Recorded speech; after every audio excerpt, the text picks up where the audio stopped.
وبركاته. الفاتحة إلى حضرة سيدنا وحبيبنا وشفيعنا رسول الله محمد بن عبد الله وآله وأصحابه وأزواجه وذريته وأهل بيته، ثم إلى روح أبينا آدم وأمنا حواء، ثم إلى أرواح ساداتنا أبي بكر وعمر وعثمان وعلي، وإلى بقية أصحاب رسول الله أجمعين، ثم إلى أرواح سيداتنا خديجة الكبرى وعائشة الرضا وفاطمة الزهراء وسيدنا الحسن وسيدنا الحسين وبقية أمهات المؤمنين، ثم إلى أرواح التابعين وتابع التابعين لهم بإحسان إلى يوم الدين، ثم إلى أرواح جميع الملائكة المقربين والأولياء والشهداء والصالحين والأئمة الراشدين وجميع المجاهدين في سبيل الله أجمعين، ثم إلى روح سيدنا الإمام أبي عبد الله محمد بن إدريس الشافعي، وسيدنا الإمام أبي عبد الله محمد بن إسماعيل البخاري، وسيدنا الإمام أبي الحسن علي بن إسماعيل الأشعري، وسيدنا الإمام أبي منصور محمد بن محمد الماتريدي، وسيدنا الإمام وسيدنا المهاجر إلى الله أحمد بن عيسى، وسيدنا المهاجر أحمد بن عيسى، وسيدنا الأستاذ الأعظم الفقيه المقدم محمد بن علي باعلوي، وسيدنا القطب الرباني الشيخ عبد القادر الجيلاني وجميع الأولياء 9 خصوصا إلى رسلا gunung jati syarif هداية الله بن عبد الله وجميع الأولياء 7 وجميع ذرية سيدنا الحسن وسيدنا الحسين ووصولهم وفروعهم، ثم إلى روح مؤلف هذا الكتاب الإمام حجة الإسلام أبي حامد محمد بن محمد الغزالي، وإلى روح الشيخ نووي بن عمر البنتاني، ثم إلى روح سيدنا الحبيب عبد الله بن عمر الشاطري وأولاده الجميع، الحبيب محمد المهدي والحبيب أبي بكر وسيد الوالد الحبيب حسن وسيد الوالد الحبيب سالم، ثم إلى روح سيد الوالد الحبيب عبد الله بن محمد بن شهاب الدين، سيد الوالد الحبيب عبد القادر بن عمر باشر الحسيني، وأبويا سيد محمد بن علوي بن عباس المالكي الحسني، والحبيب علي مشهور محمد بن سالم الحفيظ وأصولهم وفروعهم، ثم إلى روح وكي هجي محمد خليل بنكالان، وكي هجي هاشم أشعري، وكي هجي بيشي سنسوري، وكي هجي عبد الله فقيه، وكي هجي محمد فاروق، وكي هجي محمد حرواني، وكي هجي أحمد بشير، وكي هجي محمد زيني مرتبورة وأصولهم وفروعهم، ثم إلى روح الوالدة حجي صوفيان بنت دات حجي سليمان، والوالد حجي جمال الدين مالك المهدي بن حجي حلواني، وجدي بابا حجي بك جهرا بانغيران جهنا وجايا بن بانغيران أريا بسوكي، وجدي كي حجي مصنف بن قرو حجي إلياس، وجدتي حجي فاطمة بنت حجي صالحون، وجدي دات حجي سليمان بن حجي قريش، وجدتي حجي صوفية بنت زيدين وأصولهم وفروعهم، ثم إلى أرواح جميع قرابة جماعة مجلس روضة السعادة من المسلمين والمسلمات والمؤمنين والمؤمنات، أن الله يغفر لهم ويرحمهم ويعلي درجاتهم في الجنة، وينفعنا ببركاتهم وأسرارهم وأنوارهم وعلومهم ونفحاتهم في الدين والدنيا والآخرة. الفاتحة. أعوذ بالله من الشيطان الرجيم. بسم الله الرحمن الرحيم. الحمد لله رب العالمين الرحمن الرحيم مالك يوم الدين،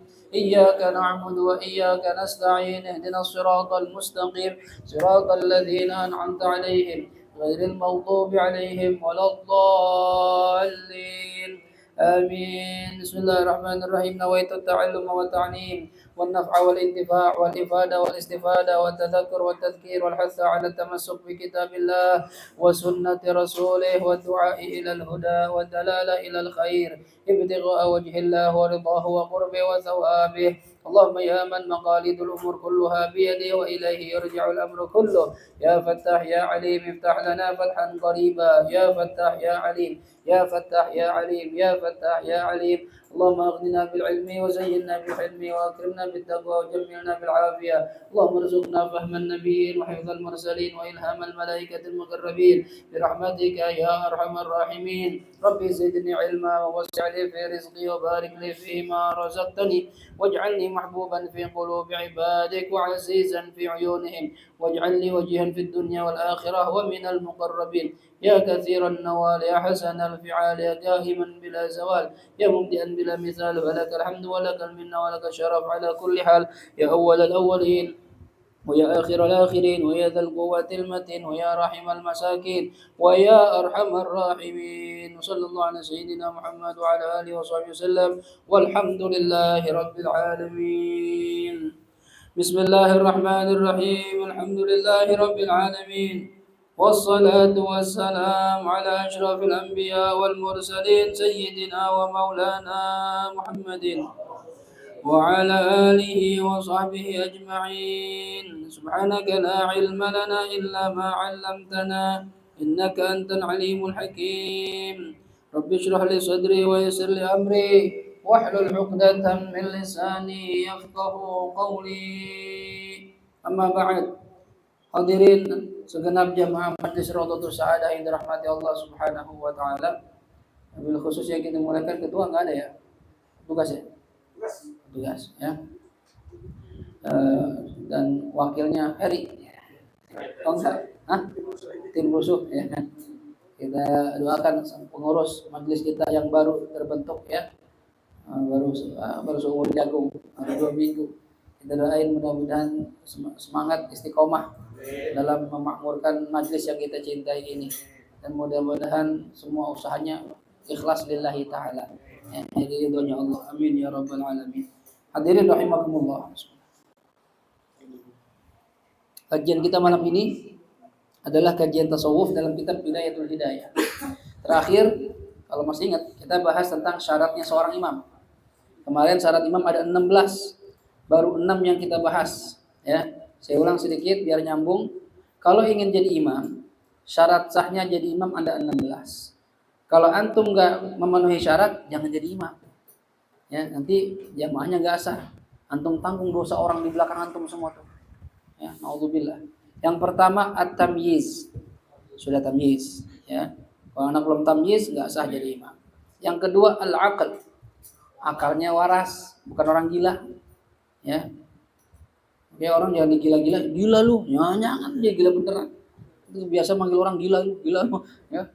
Orang waras dibilang gila, ya. Yang ketiga al-Islam, harus beragama.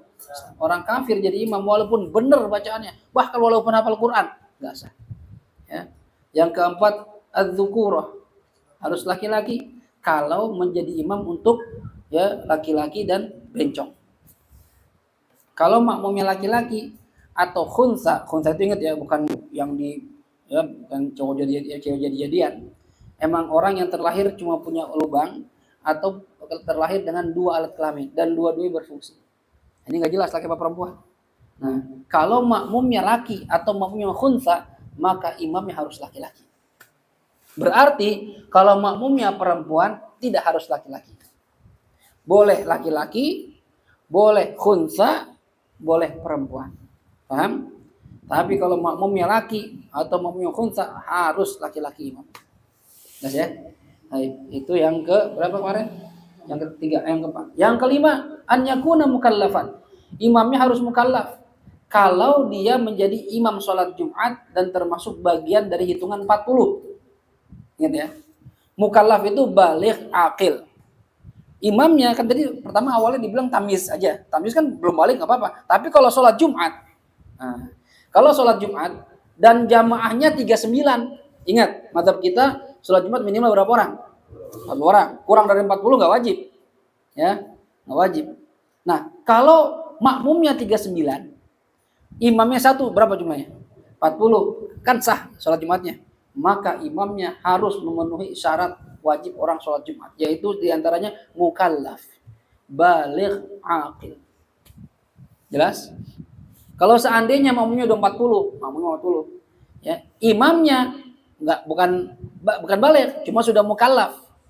Taruhlah anak SD, cuma hafal Quran misalnya, ya, bacaannya bagus, ngerti fikih misalnya, ya, boleh nggak jadi imam? Boleh, karena jamaahnya sudah 40. Tapi kalau jamaahnya baru 39, 40 sama imamnya harus baligh aqil alias mukallaf. Apa mukallaf? Mukallaf itu bahasa kita kallafa yukallifu itu memaksa. Kallif nafsak, paksa diri kamu. Nah, mukallaf orang yang dipaksa. Kalau yang maksa mukallif, kalau yang dipaksa mukallaf. Yang sudah baligh dan berakal sehat disebut apa dalam istilah fikih? Mukallaf. Kenapa? Karena orang sudah baligh dan akalnya waras alias enggak gila, berarti dipaksa ikut aturan syariat. Kalau kita sudah baligh, antum nggak ada alasan. Kok pakai celana pendek? Itu paha kelihatan. Nggak apa-apa Ustaz. Masih muda, bukan masalah masih muda, ente udah balik ente. Tutup. Ayo Ustaz, nanti aja. Nggak bisa nanti aja, dipaksa sama syariat. Kalau sudah balik, tutup aurat. Sudah balik, wajib sholat. Sudah balik, wajib puasa.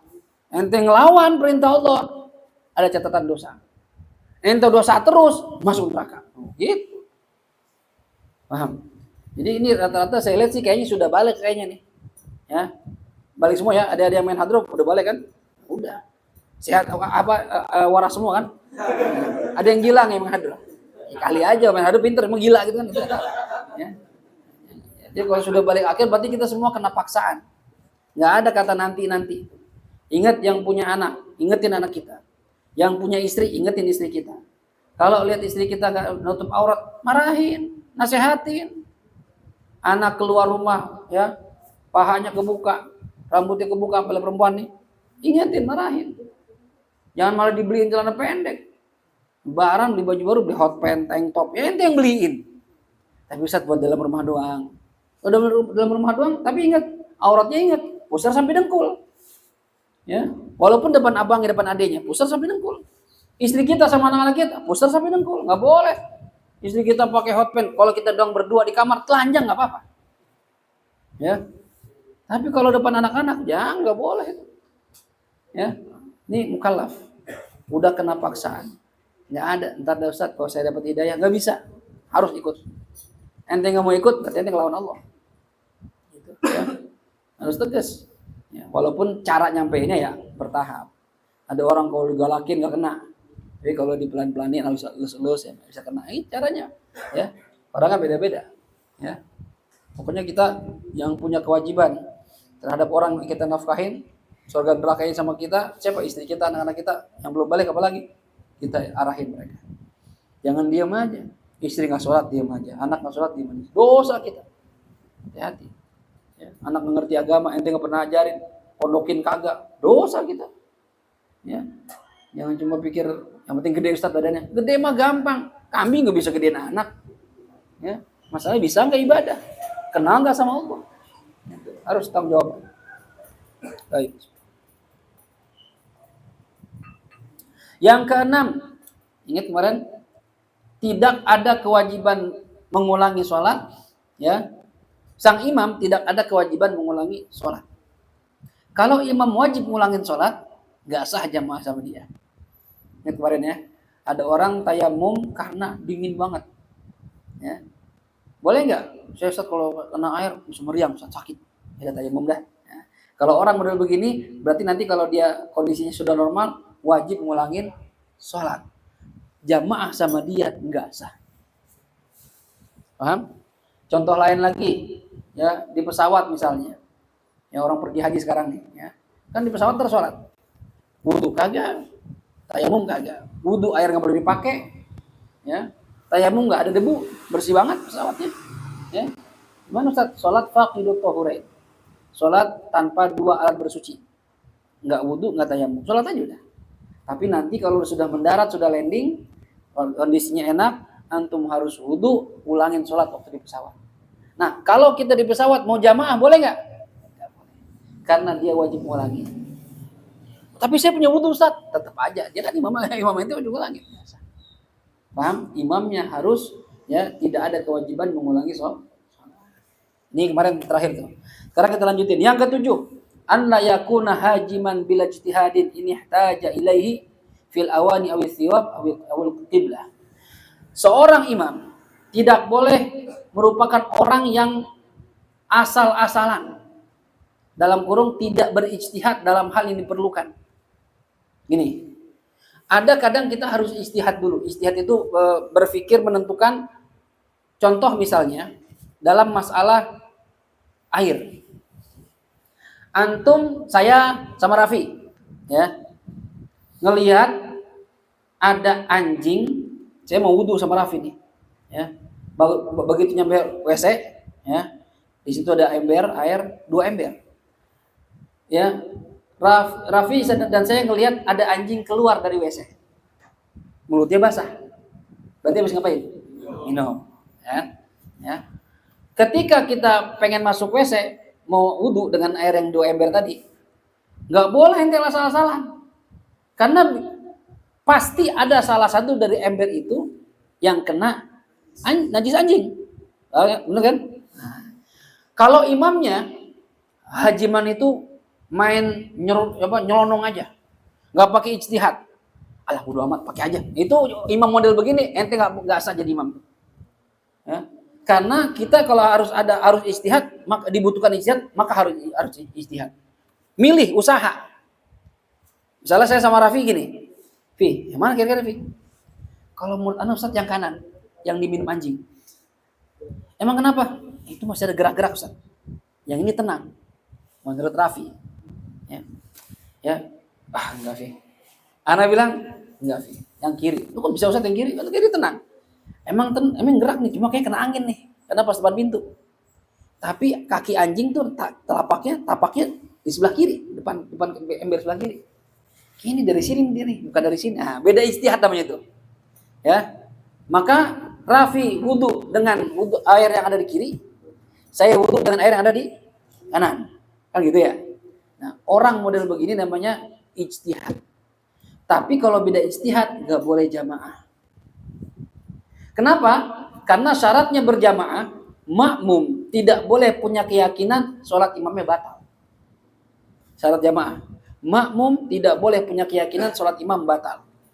Kalau Raffi jamaah sama saya, dia bakal bilang, Raffi itu kagak sah. Orang saya bilang yang kiri, yang bersih, yang kanan kena anjing, dia malah kiri wudu. Apa yang kanan wudunya? Kata Raffi. Kata saya, Fi, lu jadi imam. Nggak jadi Raffi. Kenapa? Kagak sah lu, Fi. Ya. Kenapa? Lu wudunya. Ya. Balik gini itu. Beda-beda ijtihad. Gini, mas sholat masing-masing. Ya, masing-masing. Tapi kalau bagi Heri, dia boleh makmum sama saya atau sama Raffi, boleh. Karena imamnya tidak hajiman, tidak nyelonong aja. Dia ijtihad terlebih dahulu. Walaupun dia, Fi yang mana Fi? Mana pakai yang kiri? Ustaz, yang kanan. Ustaz Raffi aja dah, sama saya murid dia. Nah, boleh. Karena saya udah ijtihad. Tapi kalau misalnya Raffi ijtihad, saya nyampe situ, kenapa Fi? Bingung saya tadi ada anjing masuk. Yang mana aja Fi? Nah, itu namanya anak hajiman tuh. Anak tidak layak jadi imam. Mendingan jamaah sama Raffi karena dia sudah ijtihad. Terkadang ijtihad dibutuhkan. Ya. Contoh misalnya. Apa? Itu lebih gampang lagi. Ente ijtihad aja, sholat sendiri. Ini masalah kalau mau jamaah. Ya, kalau mau jamaah. Karena nggak boleh ente berkeyakinan imam salah. Imam salah nih, orang salah wudu nih. Atau baju misalnya. Ya. Ada baju yang ente tahu itu pernah kena kencing. Baju atau celana atau sarung misalnya ya. Sarung lah misalnya. Begitu mau sholat, ya, saya mau pakai sarung nih. Ya. Dan ada sarung 2. Ya, satu-satu ya. Ya, satu. Tapi kan ada yang kena kencing gitu. Ya, kena kencing kucing ya, apa kencing siapa gitu ya.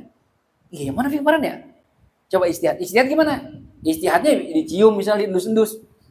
Gitu ya. Walaupun misalnya bau Ustaz, ya kan? Ini sih bukan bau kencing sih, bau ketek ini, keringet ini, ya. Masa begini Ustaz? Baunya beda. Ini enggak Ustaz, aneh yang ini. Nah, namanya ijtihad namanya itu. Ya, kalau beda ijtihad maka tidak boleh berjamaah. Ya. Tapi kalau sudah ijtihad, orang lain bebas jadi imamnya. Jelas? Begitu juga misalnya ijtihad dalam arah kiblat. Dalam arah kiblat. Ya, kita di hutan. Nggak ada petunjuk loh, ya. Raffi ijtihad dengan melihat bintang, karena dia astronom. Kayaknya Ustaz ini kita di Indonesia, berarti kita barat. Saya pikir saya barat itu Ustaz. Ya. Bintangnya rasi kalajengking misalnya. Ya. Oh gitu Fi. Enggak, Anda pakai kompas. Kompas suka ngaco Ustaz. Enggak, kompas Anda yang pas nih. Ya. Kompas. Wah sana Fi. Sana gitu. Beda ilmu. Satu pakai kompas, satu pakai bintang. Gimana? Ya udah maksud masing-masing. Jangan jamaah. Satu ngadep sono, satu ngadep sini. Gitu. Masing-masing dengan ijtihadnya. Paham? Nah, kalau ada imam yang mana dia harus ijtihad tapi dia nyelonong baik, ya, tidak menggunakan ijtihad, maka tidak sah menjadi imam. Paham? Syarat ketujuh, seorang imam tidak boleh orang yang serta-merta sholat tanpa berijtihad, padahal dibutuhkan ijtihad. Paham maksudnya ini? Paham ya? Baik. Yang ke-8 ya. Ma'rifatu kaifiyati shalah. Seorang imam ini pastilah harus tahu caranya sholat. Nah, imam kagak tahu, baru belajar. Ya. Kita ikutin imam. Itu yang imam siapa tuh? Si Doni. Doni bukannya mualaf ya? Iya. Soal jamaah sama dia. Iya, jamaah. Ini baru belajar. Belajarnya belum rapi. Ruku 2 kali. Dia pikir sujud 2 kali sama aja ruku 2 kali. Dia mikir kok 2 kali kan? Ini sholat apaan ya? Apa gerhana gitu kan? Ya. Begitu sholat selesai, dan ini sholat apaan dong? Zuhur. Kok ruku 2 kali? Ya sujudnya 2 kali. Masa ruku sekali? Belajar sama siapa? Ya belum belajar sih, baru gini doang. Salah nih. Berarti nggak sah jadi imam. Harus ngerti caranya sholat. Ya. Sholat jenazah ya harus ngerti. Sholat jenazah ruku, sujud, apa ini? Ya. Begitu sholat selesai, imam, kok ruku sujud? Nggak boleh, malu. Ini makmum dosanya banyak. Jadi harus kita ruku sama sujud. Ya, kalau diri itu orang biasa, ini orang nggak bener ini, malah nggak bener lagi, jelek-jelekin jenazah, ya nggak boleh. Nawas, ya. Baik. Ini yang ke-8 ya, harus mengetahui caranya sholat. Kan sholat macam-macam ada. Sholat Id ada takbirnya 7 sama 5. Sholat tasbih lama, dirinya, rukunya, sujudnya harus tahu imam itu. Imam kagak tahu. Ya, jadi apa itu? Watasi yang ke-9, an la yakuna lahinan yughayyirul ma'na fil Fatihah.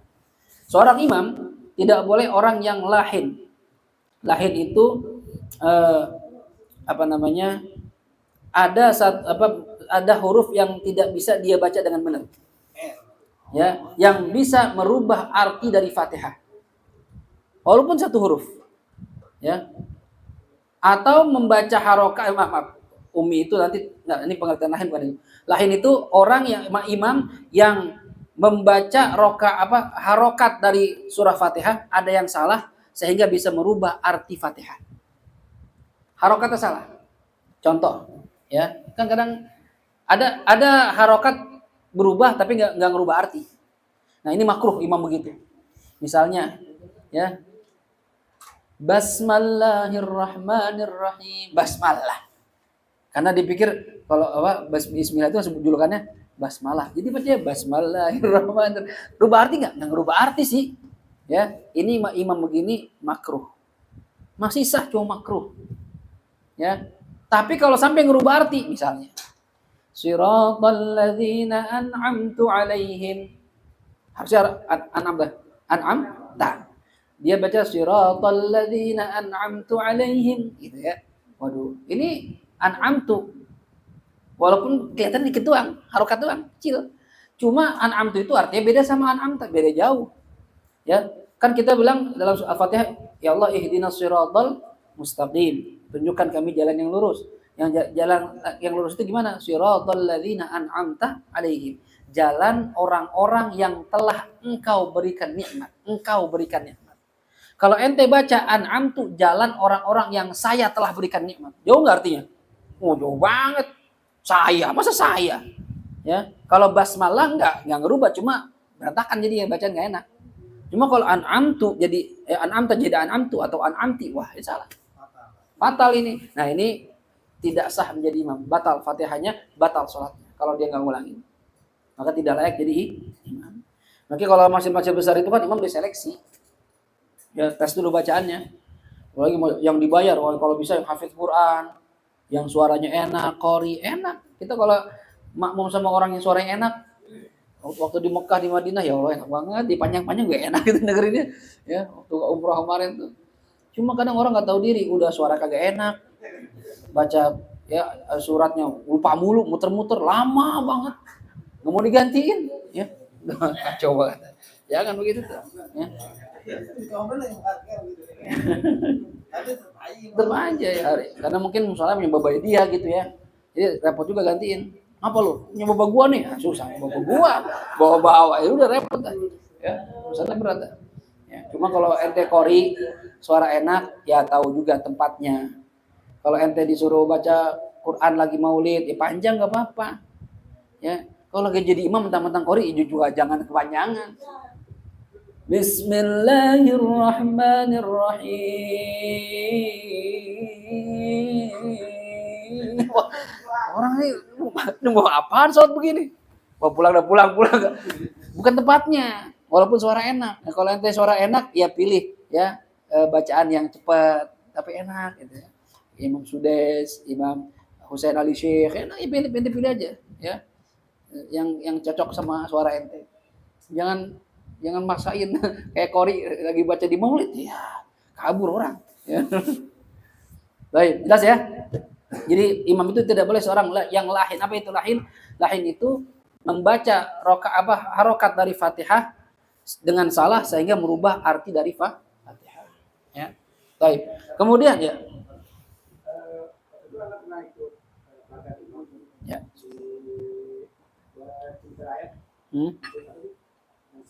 Birul Amin, apa ikhlas? Ikhlas. Oh, Qori ya.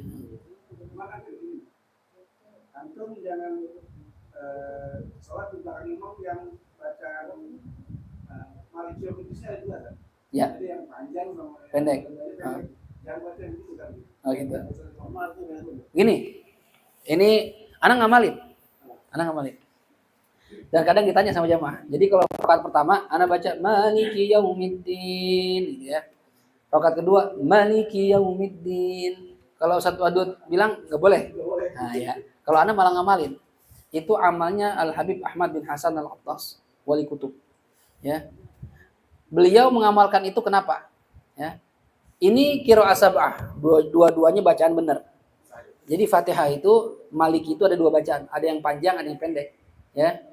Maliki pemilik hari pembalasan, ya. Maliki Yaumiddin raja hari pembalasan.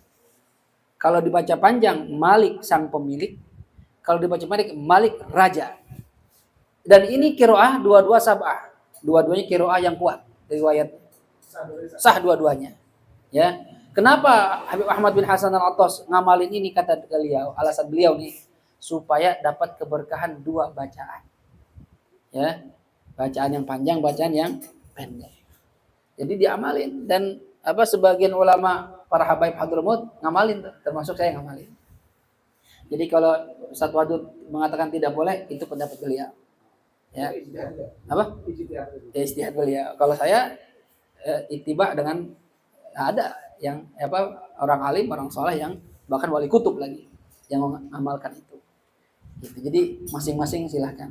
Tapi kalau sampai beliau mengatakan enggak sah, enggak, tetap sah. Kalau nggak dibilang enggak sah, yang sholat di Masjidil Haram, Masjid Nabawi semua Maliki Yaumiddin, semua baca Maliki Yaumiddin pendek. Ya, karena bukan hafaz, kadang pendek kadang panjang. Ya, yang penting enggak sah semua dong. Berarti artinya menembus Enggak. Arti beda, cuma ada dua-duanya ada riwayat. Gitu. Jadi ada riwayat yang panjang. Yang pertama pembalasan, yang menguasai pembalasan. Nah, kalau Maliki pemilik, kalau Maliki raja atau penguasa. Ini kalau di Fatihah, kalau di surah An-Nas enggak, cuma satu riwayat. Qul a'udzu birabbin nas, malikin nas, itu cuma satu pendek. Ente jangan ikut-ikutan dengan Fatihah. Malikin nas, salah. Enggak ada riwayat malikin nas, enggak ada. Kalau Fatihah ada. Itu waktu ngaji qiraah sabah begitu dulu. Ya. Jadi kalau dibilang enggak boleh, boleh. Menurut saya boleh. Karena ulama banyak yang begitu. Ya. Beliau cuma bilang enggak boleh doang, enggak ada alasan. Sebaiknya jangan.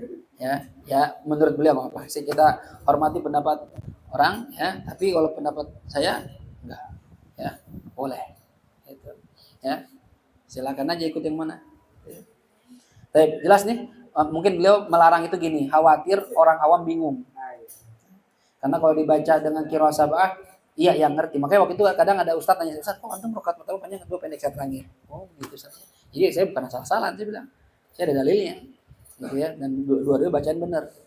Jadi malah saya lihat satu kesempatan buat nerangin sesuatu yang orang jarang tahu. Gitu ya. Enggak apa-apa. Jadi pembelajaran. Gitu ya.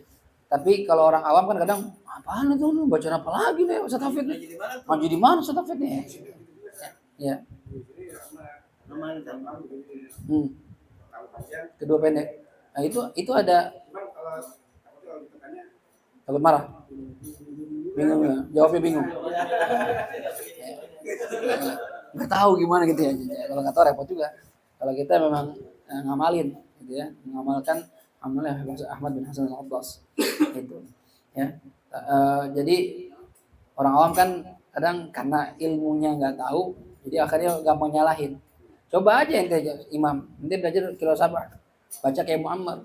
Bismillahirrahmanirrahim. Wadduha wal laili idza saja. Ma wadda'aka rabbuka wa ma qala. Ini apaan bacaan apaan kolek-kolek? Duha-duha enggak tahu. Ada kira sabah. Ya, ada kiro itu kiroah yang diakui kuat riwayat. Iya, Maroko banyak orang-orang sana. Ya, jadi untuk menghindari itu mungkin. Kalau nggak boleh kayaknya sih ekstrim aja gitu ya. Boleh, cuma khawatir orang awam bingung gitu. Memang sebaiknya dihindari imam membaca bacaan yang makmum nggak biasa dengar. Dihindari agar nggak jadi fitnah. Gitu. Ya, fitnahnya bukan karena nggak boleh, karena orang awam nggak ngerti. Gitu. Ya. Cuma kalau niatnya pembelajaran, kayak tadi tuh bertanya, Ustaz kok panjang kok pendek? Bisa nerangin, itu nggak apa-apa, bagus. Ya, yang repot kan tahu ya, ngapa ya? Saya juga ngikut-ikutan aja ya, repot juga ngikut-ikutan aja.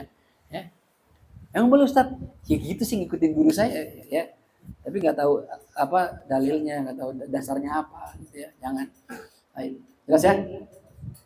Jadi gini, ente juga adab sama orang yang berilmu, ya, orang alim.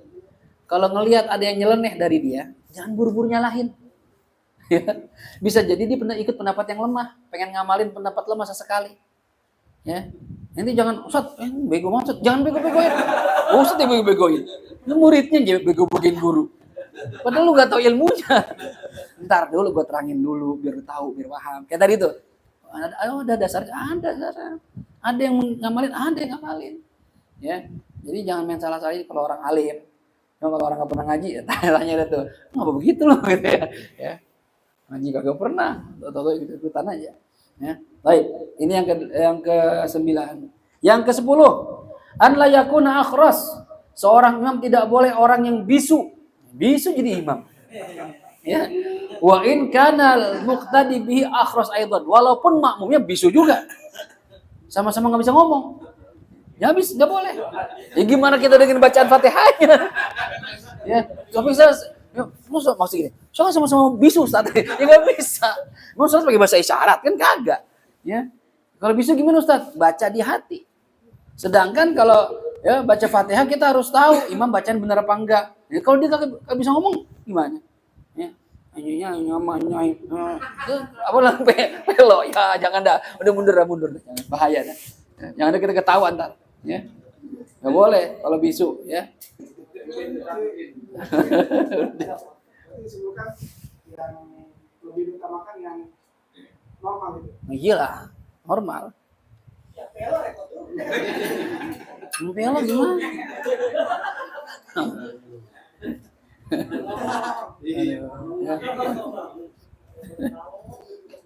Ada orang naik angkot, ya ngelewatin pabrik buat apa tuh yang semir sepatu merek Kiwi, PT Kiwi. Naik angkot, sumbing, bindeng. Ya. Begitu jalan naik angkot, orang bindeng nih, bang, Kiwi. Bindeng, ntar masih depan, belum. Ininya kan supirnya, deh, jalan terus. Oh, Kiwi. Ya ntar juga berhenti, saya tahu Kiwi. Ya. 2 kali kagak berhenti. Masih jalan aja, dia kesel, dia angkat bibirnya. Kiri, bang. Kiri. Oh, kiri. Oh, saya pikir Kiwi. Orang bindeng. Kayak gini jadi imam gimana ceritanya? Jangan kita mampu ketawa mulu. Ya aduh bacaan tahu gimana itu orang bindeng. Ini. Agak terus. Ya. Baik, yang ke-10. Yang ke-11. An la yakuna ummiyan. Seorang imam tidak boleh ya menjadi tidak boleh merupakan seorang ummi. Nah, ummi ini ya kalau dalam bahasa Arab ada artinya berarti orang yang tidak bisa baca, nggak bisa tulis. Itu ummi. Nggak bisa baca, nggak bisa buta huruf, buta aksara. Ya, tapi makanya Nabi Muhammad kan an-nabiyil ummi. Nabi yang ummi, nggak bisa baca, nggak bisa nulis. Tapi ini bukan kelemahan Nabi, itu bahkan mukjizat Nabi. Kenapa mukjizat? Kalau Nabi bisa baca, bisa nulis, orang bakal mikir Al-Quran karangan Muhammad. Tapi karena dia nggak bisa baca, nggak bisa nulis, justru menguatkan bahwasanya Al-Quran itu benar-benar dari Allah Subhanahu wa Ta'ala. Ya, nah kalau ummi dalam bahasa Arab itu nggak bisa baca, nggak bisa nulis. Kalau ummun, ibu. Kalau disandarkan ke saya, ummi, ya ibu saya. Ya, panjang ummi, ada ya-nya ummi, ada ya-nya. Ya, ini juga ada ya-nya sama, ummi. Tapi apa ummi di sini dalam fikih? Kalau dikatakan imam tidak boleh seorang ummi, ummi itu adalah orang imam atau orang yang tidak bisa membaca dengan benar satu huruf saja di Fatihah. Walaupun yang lainnya benar, tapi ada satu huruf yang dia nggak bisa, berarti dia ummi. Orang yang tidak bisa membaca satu huruf dengan benar dalam surat Fatihah. Misalnya, ente semuanya benar, kecuali kalau ngomong ro, nggak bisa. Kan orang ada yang pelok, ya, lo, gitu kan. Suaranya enak. Bismillahirrahmanirrahim. Nah, ini kacau banget, ya. Walaupun qori, ya nggak bisa. Walaupun kalau ceramah Ustaz enak banget ceramah Ustaz, ngajar juga enak. Iya, tapi ro-nya nggak bisa, jangan jadi imam. Ya. Atau nggak bisa ngomong ain.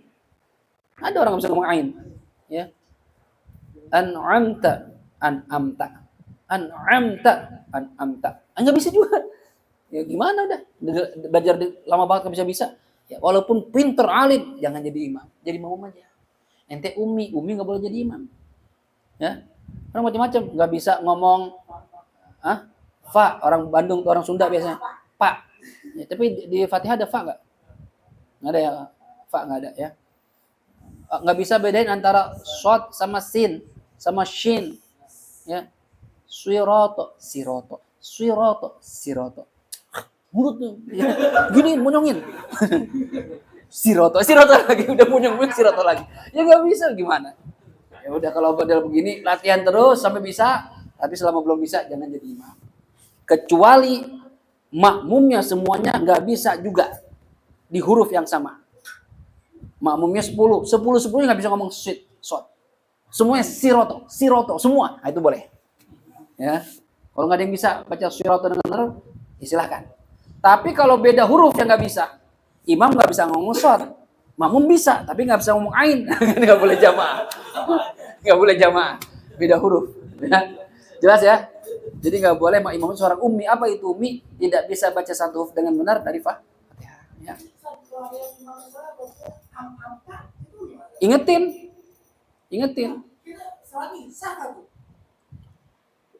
Kalau ente misalnya, dia pikir bacanya benar, ya.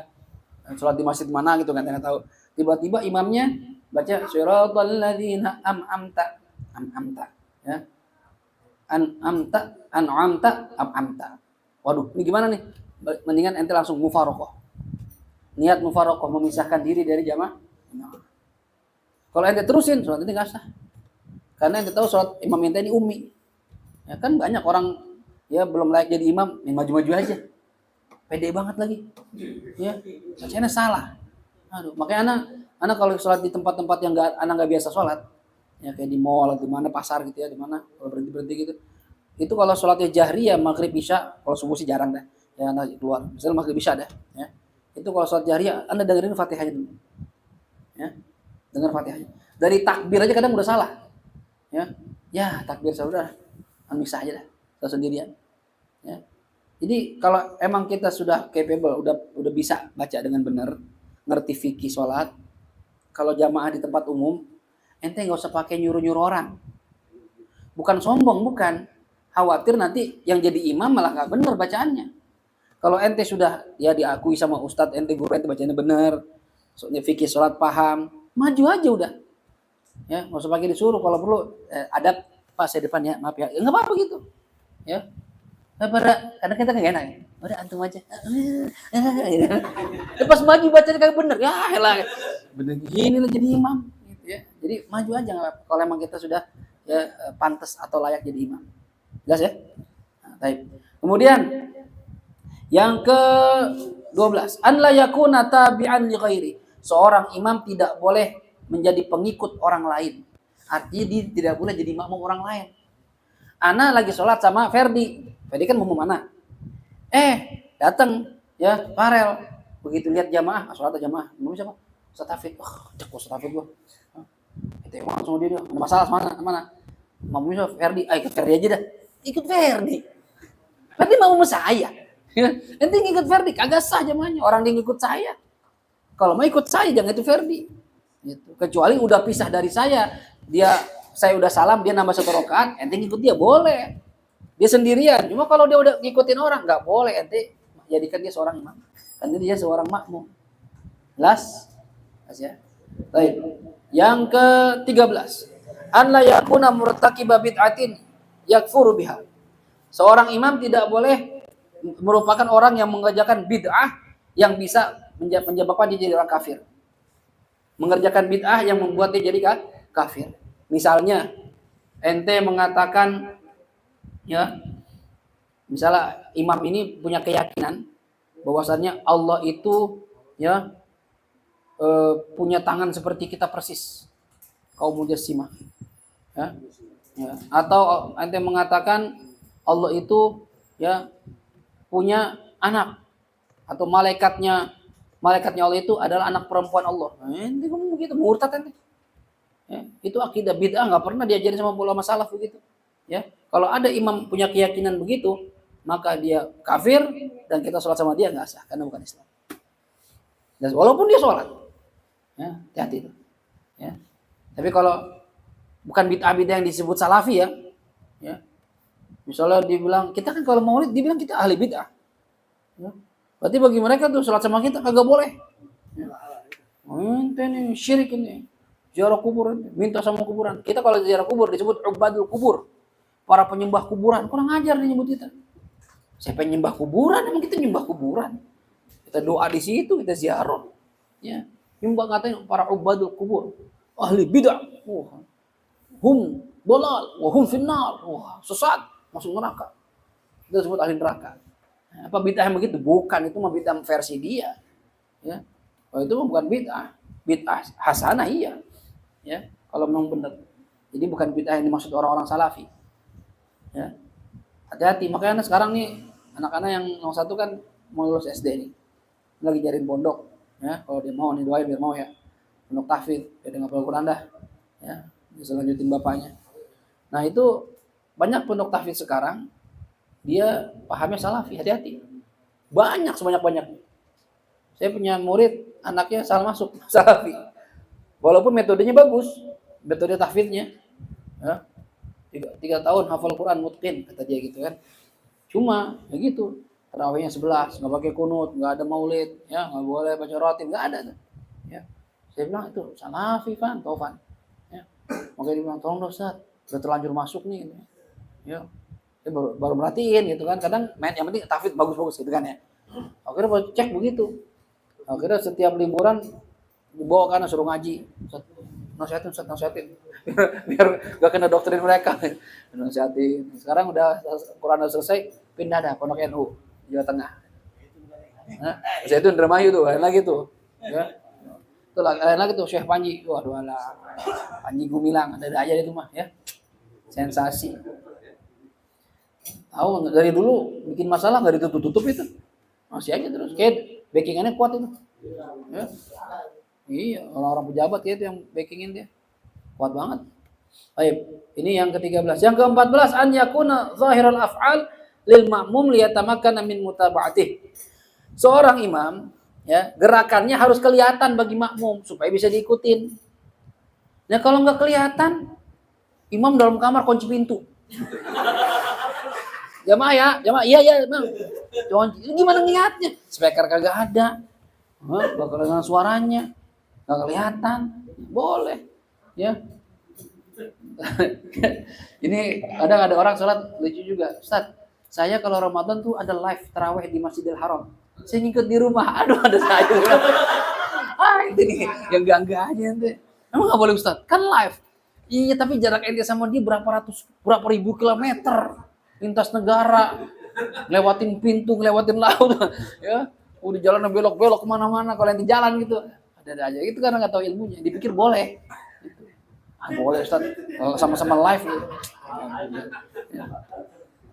Itu pentingnya ilmu tuh gitu. Ya. Kemudian yang ke-15, ijtima'u syurutis shalah fil imam yaqinan aw dhannan. Pada imam terkumpul atau ada syarat-syarat sahnya sholat. Dalam diri imam terdapat syarat-syarat sahnya sholat. Baik ente secara yakin ataupun secara dhon yang kuat, sangkaan yang kuat. Artinya gini, ente kalau jadi milih imam, ente harus menyangka imam ini syarat-syarat sholat terpenuhi. Misalnya dia wudhu, ya, nutup aurat, misalnya, ya, nggak ada najisnya. Itu harus tahu dulu. Karena kalau syarat-syarat sholatnya udah nggak terpenuhi, misalnya, ente dapat imam, celananya robek-robek, ya, robek-robek, pahanya kelihatan, ya kan? Wah, ente berarti jin kan banyak sekarang. Orang sekarang aneh. Orang dulu kalau celana robek dijahit. Orang sekarang nggak robek, dirobekin. Orang akhir zaman tuh aneh. Ya, coba dah. Malah lebih mahal harga yang robek-robek dibanding jeans yang normal.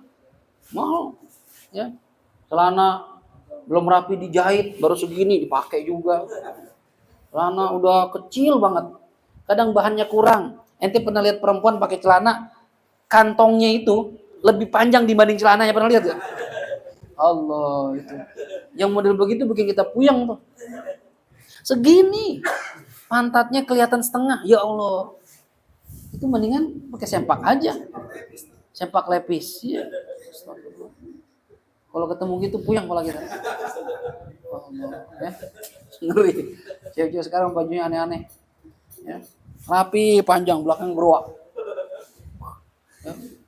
Dari belakang rapi, pernah tuh hadir di resepsi, ya, pernikahan gedung, cewek anggun rapi, slet, gitu kan. Enggak, dari belakang lihat. Pas dibalik, seret dadanya. Kelihatan belahan. Aduh. Kacau dah.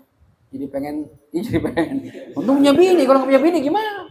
Puyeng palanya kayak Ferdi. Pusing dia. Saya tinggal pulang ke rumah, ada istri. Sama aja. Kalau yang jomblo kayak Udin, coba. Ini gigit jari doang. Di rumah, Mbak kawin. Ya. Hati-hati sama perempuan ya. Ya. Kadang yang sering kejadian imam itu kalau lagi ruku atau sujud auratnya kebuka. Itu sering banget. Iya, lubang celengannya kelihatan. Nah, itu mah batal sholatnya itu. Udah burik lagi hitam. Putih aja kita geli ya. Burik hitam. Hah? Batal sholatnya. Walaupun bacanya bener Ustaz, iya, tapi auratnya kebuka itu. Dan itu banyak. Saya pernah waktu itu imam begitu tuh di mall, ya. Saya awal mau sholat, begitu lihat, aduh batal nih. Saya sendiri sama Arbi, sama Bia. Itu Bi, ada sama Bia. Begitu saya sholat, saya tegur. Saya tunggu orang udah sepi gitu ya. Dia belakangan lagi doa. Saya bangun, Mas, tadi sholatnya ini auratnya kebuka, masih jadi imam. Oh gitu, kayak bete mukanya. Nggak sah Mas begitu. Masih. Makasih bete. Bodo amat, terserah dah ya. Dia udah bilangin kita. Ya, kasihan makmumnya itu. Hati-hati. Hah? Jadi batal, imam kagak. Tapi kalau imam yang begitu, batal semua tuh. Hati-hati jadi imam. Ente nanggung dosa semua tuh. Hati-hati ya. Baik, ini yang ke-15. Yang terakhir, ya, niatul imamah. Wajib niat menjadi imam, tapi tidak dalam semua sholat. Dalam sholat yang wajib niat imam. Jadi ada sholat yang imamnya wajib niat menjadi imam. Ada. Sholat apa aja? Jum'ah. Kemudian sholat mu'adah, ya. Mu'adah itu sholat ngulangin secara berjamaah. Wal majmu'ah, sholat juga ngulangin. Kemudian wal majmu'ah bil motor, sholat jamak karena sebab hujan. Yang keempat, mandhurah, sholat yang dinadarkan secara berjamaah. Ini yang terakhir sekarang. Umumnya semuanya sholat itu kalau imamnya tidak niat imaman tetap sah. Anak sholat sendirian, tiba-tiba ikut anak, ya, orang saya bacaan belum benar kan nggak pede jadi imam, nanti ngikut anak. Saya nggak niat imam, boleh nggak? Boleh. Makmum niat imaman boleh, dia dapat pahala jamaah, anak enggak, gitu. Atau ente emang niat berjamaah, emang ente berjamaah, cuma ente sengaja sholat niat sendirian, boleh nggak? Boleh. Cuma ente nggak dapat pahala jamaah. Ya, makmum dah dapat. Cuma dalam 4 sholat ini nggak boleh. Kalau sholat Jumat imam harus niat imaman. Kalau imam tidak niat imaman, Jumatannya nggak sah. Kenapa? Karena Jumatan tidak sah dikerjakan harus tanpa berjamaah, harus berjamaah. Kalau sholat 5 waktu sendirian boleh nggak? Boleh, tapi Jumatan sendirian nggak boleh. Harus jamaah dia. Kalau imam tidak niat jamaah, berarti imam tidak jamaah, nggak sah. Semuanya nggak sah, paham? Oke, jadi imam sholat Jumat harus ngerti fikih, jangan salah-salah. Ya. Yang kedua, yang harus niat jamaah, mu'adah, sholat diulang. Contoh, anak tadi sholat sendirian, ya, atau anak tadi udah jamaah nih, sama Heri anak udah sholat, ya. Selesai sholat, datang Heri kedua, ya. Ini Heri security, Heri PM, ya. Beda-beda, ya. Yang PM datang, Ustaz udah sholat, udah Her, mau siapa? Sama Heri kan? Aduh saya sendirian Ustaz, udah anak temenin nih, biar dapat pahala jamaah. Nah, berarti kan anak ngulangin, ya. Orang yang sholat yang diulang, ya, maka sholat yang diulang itu harus berjamaah, karena supaya dapatkan diulang itu supaya dapat pahala jamaah. Nah kalau anak tidak niat imaman nggak jamaah berarti anak nggak sah. Maka sholat yang diulang imamnya harus niat imaman. Jelas? Jelas ya? Yang kedua. Yang ketiga, sholat yang dijamak dengan sebab hujan. Ini bisa terjadi. Jadi boleh menjamak sholat zuhur dengan asar apabila terjadi hujan. Ini pernah dikerjakan oleh zaman sahabat Rasulullah. Jadi gini, kalau misalnya zuhur, ya zuhur kita lagi mau sholat zuhur nih hujan gede. Orang udah ngumpul di masjid nih, tiba-tiba hujan. Ya. Selama sholat hujan gak berhenti. Sampai salam masih hujan. Itu boleh langsung jamak sholat asar. Ya. Tapi ada syaratnya nanti. Ya. Kenapa dibolehkan? Karena dulu sahabat itu yang datang ke masjid rumahnya jauh-jauh. Pinggir Madinah, ya di gunung-gunung. Datang mereka ke masjid sholat sama Nabi. Habis sholat kan pulang lagi. Kalau hujan jalanan pada belok. Paham? Kotor. Ente nggak tahu sih ya kalau barang pasir kena hujan. Belok.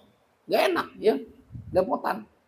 Kayak kita kena tanah liat begitu tuh. Nah, kalau mereka habis sholat zuhur disuruh pulang, jalanannya belok. Terus ntar mau sholat asar jalan lagi, nyampe masjid belok, kotor. Susah, kesian. Maka Nabi mengizinkan, membolehkan untuk menjamak sholat zuhur dengan asar dengan sebab hujan. Jadi ada jamak, itu pun hanya boleh jamak takdim saja. Ya. Dan harus dikerjakan di masjid itu, di masjid. Nggak boleh di rumah. Ya begitu hujan sholat di rumah, jamak asar kata Ustaz, tapi boleh. Ya nggak boleh di rumah ente. Masjid ini di masjid ini. Ya kalau ente jalan ke masjid. Dan syaratnya hujannya harus ada ketika takbiratul ihram sholat pertama. Ya. Dan harus ada ketika salam sholat pertama, ya. Lalu antara salam sholat pertama dengan takbiratul ihram sholat kedua, ya, ini harus hujan. Dan ketika takbiratul ihram sholat kedua harus hujan. Jadi dalam 4 harus hujan. Kalau misalnya sholat pertama hujan, pas salam, berhenti, ya, udah nggak boleh, ya. Karena mau takbir nggak ada hujan, berarti kan udah selesai penyebab jamaknya, jelas ya. Jadi jamak sholat itu biasanya kan karena safar ma'ruf. Bisa juga karena motor, ya. Bisa juga nanti kata para ulama karena sakit. Sebagian mengatakan boleh kalau sakit, ya. Kalau sakit, Ustaz, saya kalau bangun terus-terusan, zuhur bangun, nggak kuat saya Ustaz, ya. Jadi gimana ya? Buat orang sakit uzur, silakan ke jamak. Ya, sebagian ulama juga mengatakan boleh dalam kondisi-kondisi yang jarang terjadi. Misalnya ente lagi kawinan, lagi perempuan kan di make up. Ustaz, kalau asar sholat, zuhur sholat, kan make up hilang Ustaz. Ya, saya di make up jam 11. Ya. Terus sholat zuhur saya hilangin. Tukang make up udah pulang Ustaz. Orang kalau make up itu kan berjam-jam, sejam 2 jam itu, capek banget kan ngeliatin. Ya make up orang kawinan, lama make up itu. Ya. Ntar asar, masa hilangin lagi make up lagi. Nah, itu boleh dijamak. Ya, menurut sebagian ulama. Ya, tapi tidak terjadi terus menerus, ya kan. Kalau kawin kan tiap hari gitu kan, masa kawin tiap hari ya kan, resepsi. Nah kalau acara-acara yang sering terjadi rapat, ya, kita merapat itu jam aja, jamak. Itu Syiah tuh, ada Syiah nggak bolehin, ya. Ya sebelum ini kita rapat, kita terjamah aja, nggak boleh. Madzhab kita Ahlussunnah Jamaah Syafi'i nggak ada itu, bukan termasuk uzur. ya. Lagi apa namanya seminar, ya. Adzan, ntar aja kita jamaah. Nggak bisa sholat nanti, nggak boleh. Bahkan jangan pengajian lagi ngaji nih, ya. Adzan, ya maghrib, ntar aja kita takhir sama isya, nggak boleh nih. Ngaji. Ini pendapat muktamad ya. Ada yang ngebolehin cuma pendapat lemah. Bahkan banyak dari kalangan Syiah.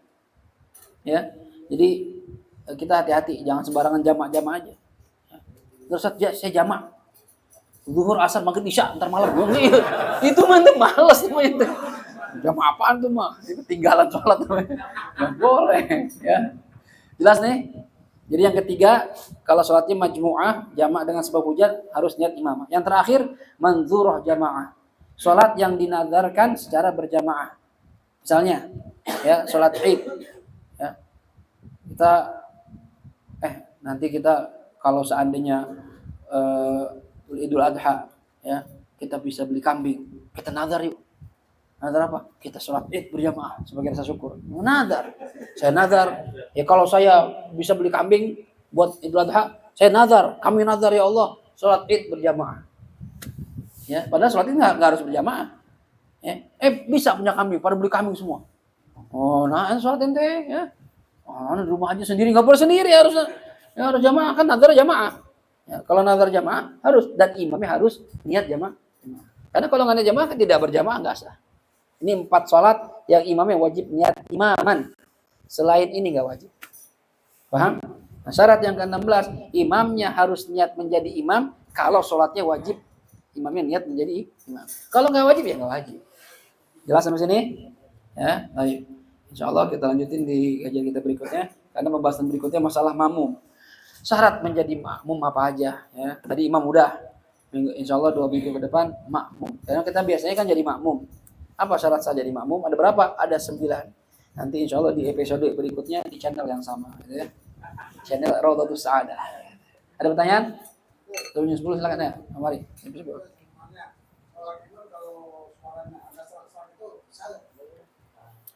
Seorang imam, kalau suaranya agak serak-serak, sah apa enggak, Ustaz? Ini. Kalau seraknya itu sampai menghalangi bacaan Fatihahnya tidak benar, ya. Bismillahirrahmanirrahim. Itu Rabbil alamin. Hilang-hilangan, ya, sampai enggak ada suaranya, maka tidak sah. Ya. Boleh enggak Ustaz kita kalau lagi serak berdehem? Karena berdehem itu hati-hati ya. Berdehem, batuk, ngomong, ya. Itu kalau sampai mengeluarkan 2 huruf atau 1 huruf panjang dengan sengaja, maka sholatnya batal. Nah, kalau kita baca Fatihah ada reak. Kalau saya nggak berdehem, Ustaz, bacanya saya nggak benar. Bismillahirrahmanirrahim. Misalnya gitu. Nah, itu kan keluar suara namanya. Begitu, baru lepas. Itu kalau bacaan Fatihah atau bacaan rukun qauli boleh. Dibolehkan seperlunya. Cuma kalau bacaan sunnah kayak seperti tasbih, baca surah, itu tidak diizinkan untuk berdehem sampai keluar huruf. Jadi biarnya serak-serak. Nggak keluar Ustaz, ya udah nggak usah baca surah, langsungnya rukuk. Boleh nggak? Boleh. Jadi imam tuh harus tahu hukum fikih ya. Hati-hati. Jangan sembarangan dehem-dehem aja. Ya. Kalau emang suara lagi habis, nggak mumpuni, ya cari badal dah. Yang gantiin orang. Jangan mau di depan mulu. Ya. Kecuali misalnya Ustaz, saya kalau gantiin, ini murid-murid saya semua belum pada benar bacaannya. Nah, cerita itu. Ya. Jadi imam tapi berdehem boleh Ustaz, boleh seperlunya. Jelas, Pak? Lagi?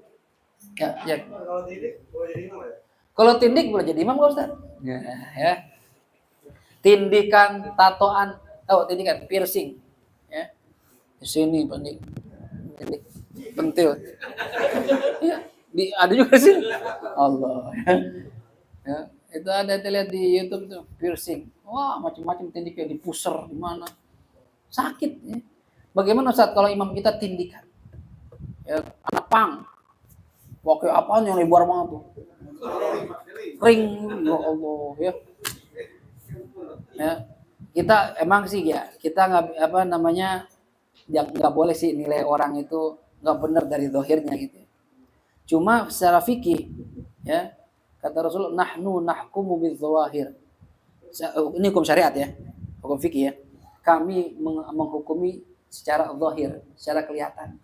Kalau ada orang tatoan, tindikan, sholat jadi imam, kata para ulama apa? Makruh.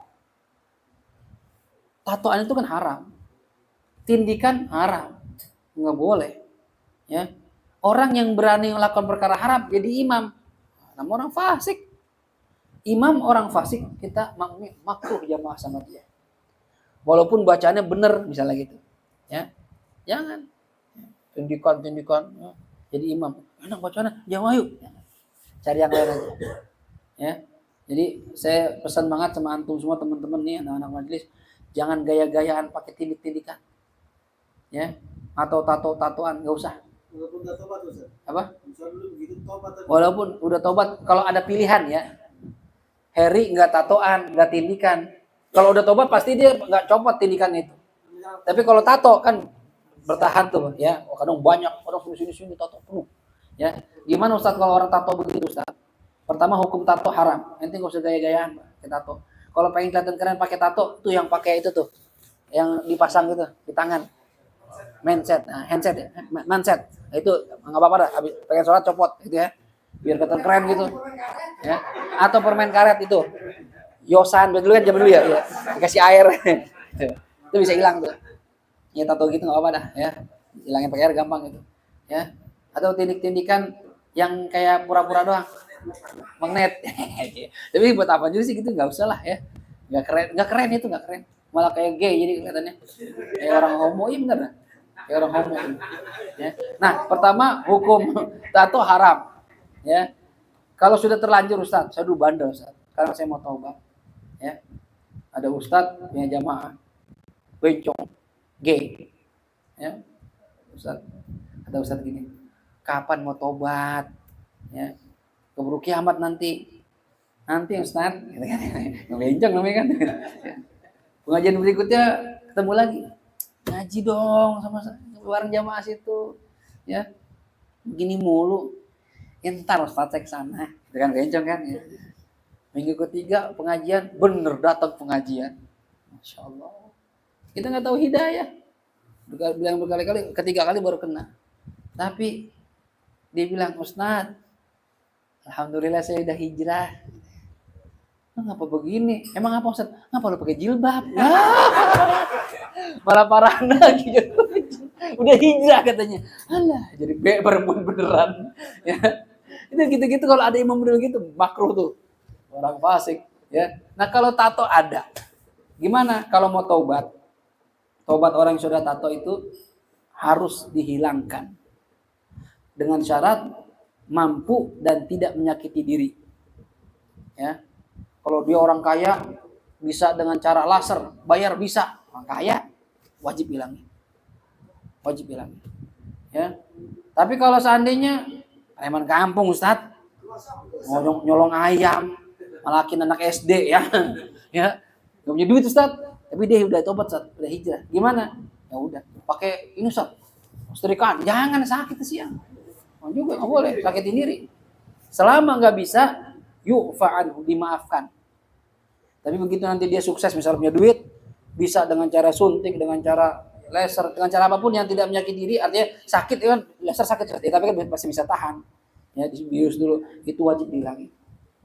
Ya itu, makanya oleh karena itu yang belum punya tato nggak usah gaya-gaya pengen punya tato, nggak usah. Ya. Tato nggak penting. Kalau toko boleh. Ya. Toko saja 3 boleh 3 dah. Ya. Apa? Ya, besok nggak boleh juga. Ya. Tapi memang gimana ya, orang kata orang seni ya seni. Cuma di Islam nggak boleh. Ya udah nggak usah lah ya. Kalau ente tato-tatoan ntar udah tua juga kelihatannya jelek. Kalau kulit masih kenceng sih cakep. Ya, gambar burung, naga, keren. Itu begitu keriput jadi cacing. Oh, jadi cacing. Dulu naga Ustaz, dulu udah tua jelek. Gak usah dah. Pertama jadi barang gereja. Gak usah dah ya. Gak usah gaya-gaya. Udah kita gini aja udah, ada cakep dah. Emang kalau kadang perempuan tatoan itu sensasinya beda dilihatnya. Ya. kayak binal-binal gimana gitu ya. Ini bandel ini asik gitu ya. Asik nih kayaknya nih. Ya tapi nggak usah lah ya. Jangan cari yang tatoan, jangan. Ente nggak usah tatoan, istri jaga-jaga tatoan. Kalau pilih, memang antara yang tato dan rokok. Tato sama merokok. Nah. Ini dua Ustaz. Ini imam tatoan. Ini imam rokok. Tapi masalahnya yang harus pastiin dulu, ngerokoknya jangan lagi sholat ya. Lagi sholat rokok, ya batal. Enggak Ustaz, dia perokok Ustaz. Cuma dia mau jadi imam sekarang nih ya. Pilih mana? Kalau pendapat ya, saya lebih pilih pendapat yang ngerokok. Kan sama-sama makruh Ustaz. Iya, tapi ngerokok ya tidak khilaf dalam masalah ada khilaf dalam masalah haraman dan kemakruhannya. Tapi kalau tato haram, jelas haram, ya. Jadi kalau rokok ini bukan berarti boleh ente ngerokok ya. Rokok itu hukumnya khilaf para ulama. Ada yang bilang haram dan itu fatwa guru-guru saya di Hadratul Maut dan itu yang saya pakai buat diri saya pribadi. Jadi saya mengharamkan diri saya rokok, ya.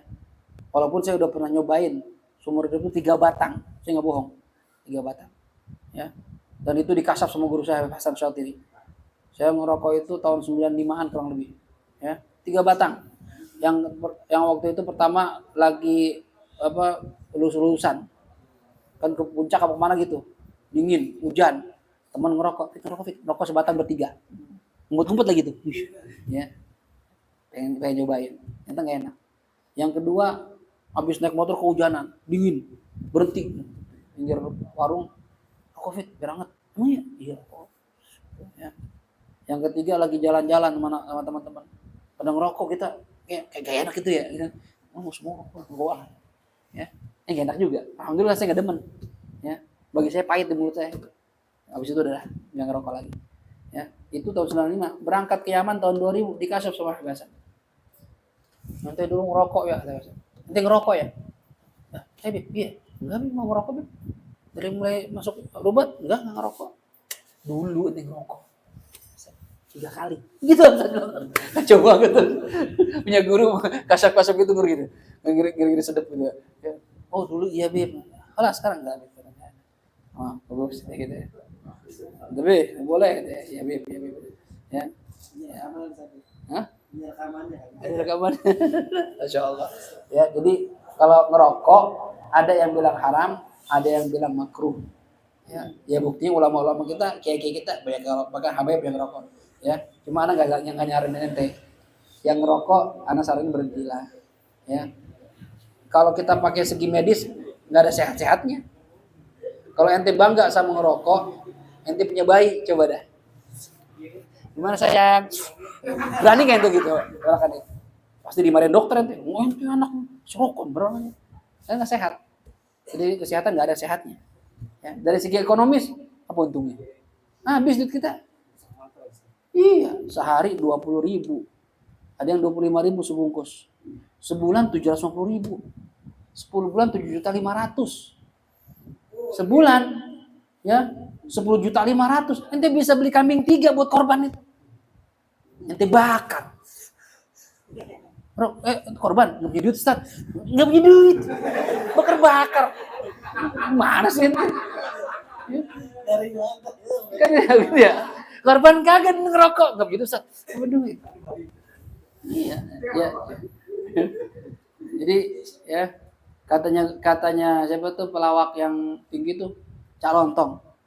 Ya, ngerokok itu ini pesan buat para perokok. Ya, para perokok yang paling enak itu adalah stop merokok. Pesannya Cak Lontong. Ini ngomong itu benar. Yang biasa ngerokok bagi para perokok dipesan sama Cak Lontong stop merokok itu paling enak. Karena kalau nggak stop nggak enak, rokok sambil lari nggak enak, sambil jalan juga nggak enak. Ya, jadi stop dulu berhenti merokok. Kata dia gitu. Nah, coba Cak Lontong. Ya, namanya juga pelawak ya. Tapi kalau bisa sih, kalau kita ikut sanad guru-guru kita, ya saya juga sama. Guru saya di Yaman nggak ngerokok, di Kudus nggak, Langitan nggak. Cuma di Jombang guru saya ngerokok.